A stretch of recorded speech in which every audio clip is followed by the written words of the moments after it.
That black carbonized crust baked into your oven rack isn't just grease. It's polymerized fat that's been chemically fused to metal at 450 degrees, and spraying foam on it is like putting a wet paper towel on a welding scar. You can saturate it for 20 minutes. You can scrub until your arm gives out. It comes back, because the product you're using was engineered to need reapplication, not to actually finish the job. There's a powder that costs under $1. It doesn't negotiate with baked-on grease. It dissolves it completely in one pass, down to bare enamel. And the reason you've never heard of it has nothing to do with how well it works. Easy Off has been on shelves since 1932, and in 90 years, the formula has changed exactly once. Not to work better, but to move from high-concentration lye to lower-dose sodium hydroxide levels that require more product, more applications, and more frequent repurchase. The original lye-based version was genuinely aggressive. One application, full dissolution, done.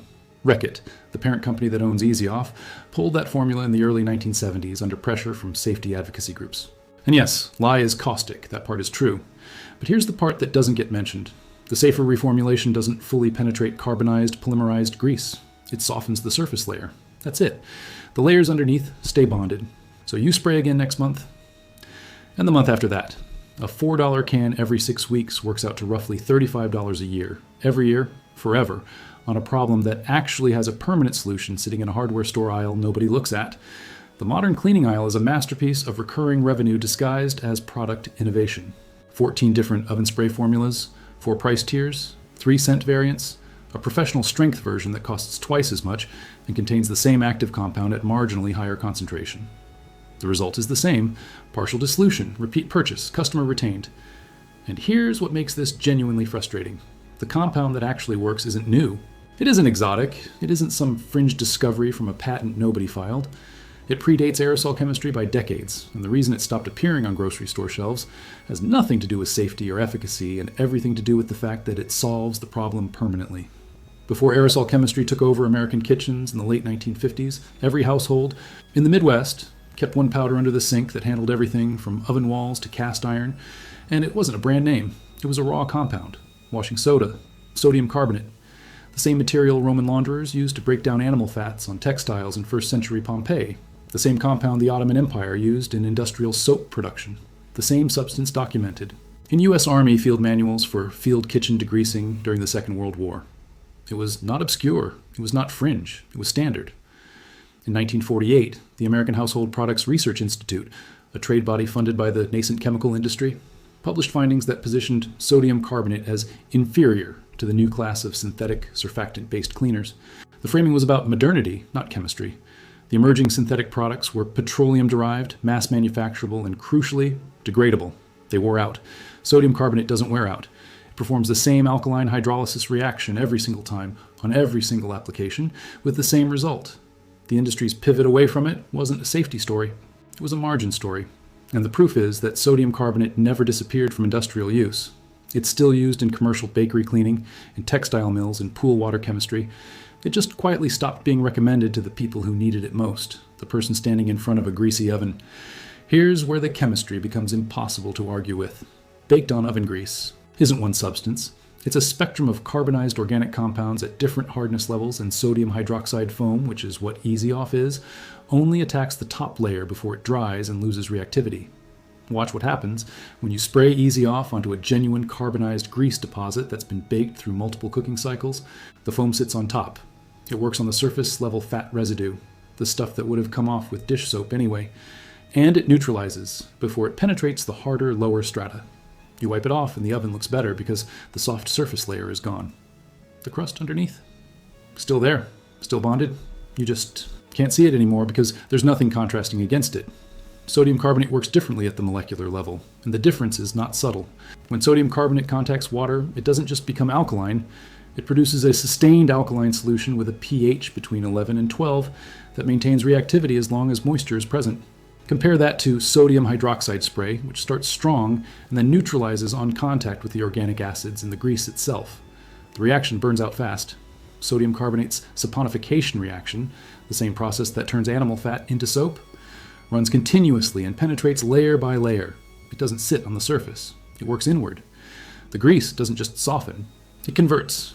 It turns into a water-soluble compound you can wipe away. Think about the difference between pouring boiling water over a wax seal versus holding a warm iron against it. The boiling water hits the surface, flashes to steam, and moves on. The iron maintains sustained penetrating heat. That's the difference between sodium hydroxide foam and sodium carbonate paste. One has a burst of intensity followed by rapid degradation. The other maintains steady, deep chemical contact until the reaction is complete. And the reaction is always complete. That's not marketing language.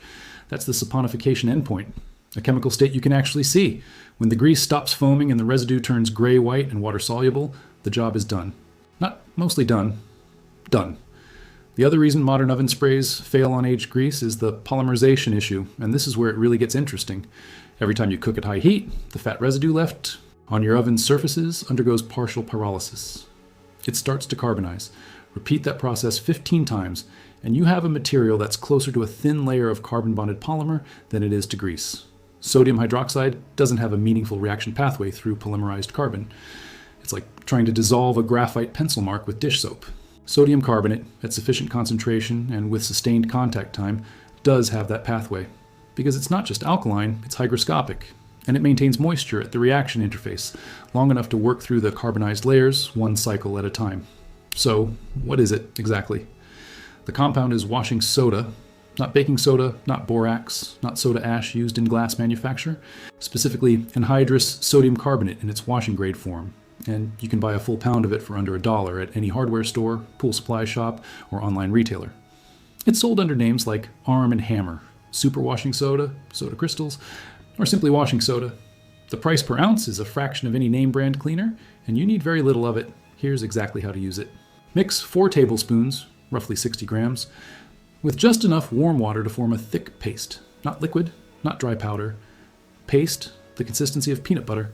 The paste matters because it's what maintains sustained contact with the grease surface and prevents the solution from running off vertical surfaces. Warm water not boiling, around body temperature, 40 degrees Celsius or 100 degrees Fahrenheit. Hot water accelerates the reaction and it can cause the paste to set too fast before it penetrates. Apply the paste directly to every grease-affected surface. Don't scrub it in, press it on. You want physical coverage, not agitation. For a heavily soiled oven interior, you'll use 2 to 3 tablespoons of paste total. For oven racks, lay them flat and coat the top surface fully. Then wait. This is where people go wrong. They wait 10 minutes, they wait 20 minutes, they wipe it off, and it's not fully dissolved. The contact time for deeply carbonized grease is a minimum of 45 minutes. For grease deposits that have been baking for months, let it sit for 2 hours. You can leave it overnight with no degradation. Sodium carbonate doesn't damage enamel, doesn't corrode metal, doesn't pit glass oven doors. It's genuinely safe on every oven surface, including the door seal. At the end of the contact time, take a damp cloth, just water, nothing added, and wipe. What you'll see is a gray-white paste that comes away in one pass, taking the dissolved grease with it, not lifting carbonized chunks, not smearing a softened layer around, wiping clean. If there are remaining deposits after the first pass, they weren't covered fully. Apply a second thin layer to those spots specifically and wait another 30 minutes.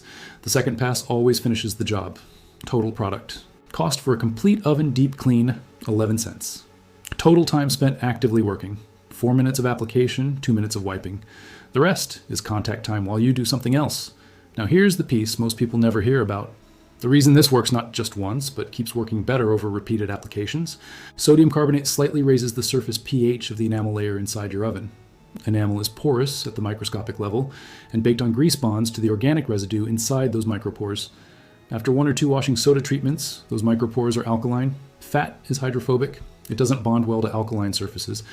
What happens over 3 or 4 cleaning cycles is that new grease stops bonding as aggressively to the oven interior. It sits on top rather than fusing in. Your next cleaning takes half the contact time. The one after that, even less. The oven gets easier to clean every time. That's the forever part. Not that one application does everything forever, but that the compound conditions the surface so the problem progressively reduces. Standard precautions apply. Gloves, if you have sensitive skin, though washing soda is far less caustic than the sodium hydroxide in commercial cleaners. Adequate ventilation, as you would with any cleaning product.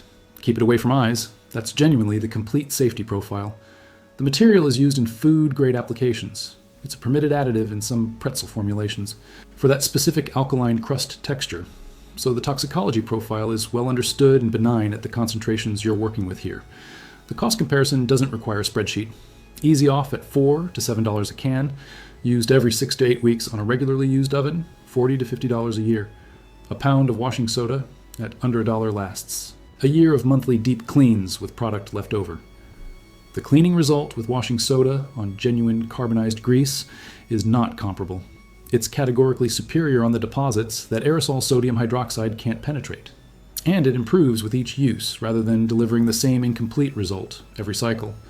You've been spending $4 to $8 every few months on a spray can that's slowly degrading your oven's enamel, when a pound of raw washing soda, the same compound used before aerosol marketing convinced everyone that effective chemistry required a pressurized can, costs less than $1 and outlasts it by a factor of 10. The chemistry that makes it work isn't new, it isn't complicated. It's been understood since Rome. The reason it stopped being the default recommendation is the same reason a lot of genuinely effective, inexpensive solutions stopped being the default recommendation. Because you can't build a recurring revenue model around something that solves the problem permanently and costs $1 a year. Go to the hardware store or the laundry aisle. Look for washing soda, Arm & Hammer. Super washing soda is the most widely available. Pick up one box, do the paste treatment on your oven this week, note the result, then note how the next cleaning goes and the one after that. The compounding effect is real and it shows up fast. If you know someone who's still fighting the same carbonized grease month after month with the same overpriced spray, send this to them. And if you want more of these forgotten but verified solutions that actually address the root chemistry rather than the symptom, subscribe and you'll catch the next one. There's no shortage of them.